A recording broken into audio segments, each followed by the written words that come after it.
Təsadüf müəllim təbrik edirik, onun özünün çalışması. Təbriklər, Allah uzun ömür versin. Xoş, firavan, həyat ömür sürür. Ailəsinin üstündə, işinin başında olsun hər zaman. Təbrik edirik Sadiq müəllim. Ben de dünən idi.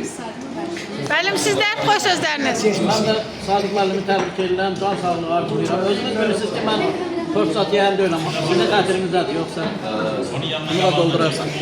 Sadiq müəllim o mübarək təbrik edir. Allah can sağlığı. Mən də o gözəl insanı təbrik edirəm. Yüz yaşasın, sağ olun. Rəsul dediyini mən sonra tərcümə edəcəm. Hədət müəllim. Sadiq müəllim təbrik edir. Rəsul təbrik edir. Deyirəm Rəsul dediyini sonra mən tərcümə edəcəm. Təqdir ediyorum ki, belə də qalsın. Amin. Bizim qabaqları bura Mən də Sadiq müəllimi təbrik edirəm.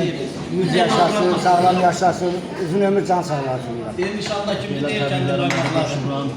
Allah can sağlığı versin, Yox müəllimdən gözəl ömür versin, həmişə belə müəllimdir. Qarşı-qarşıya çan deyərik Azərbaycandır. 100 yaşında.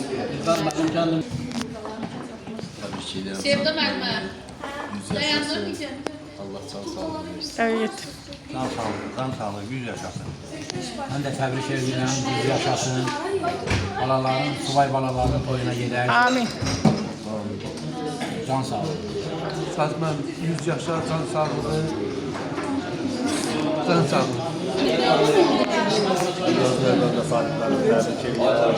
100 yaşlar sağlam can, uzun ömür arzulayıram. Sadiq müəllim 100 yaşa. Allah sağlam can versin. Amin. Təbrik edirəm Sadiq müəllim 100 yaşayasınız. Təbrik edirəm Sadiq müəllim. Canlı sağlam ömrünüz uzun olsun. Amin.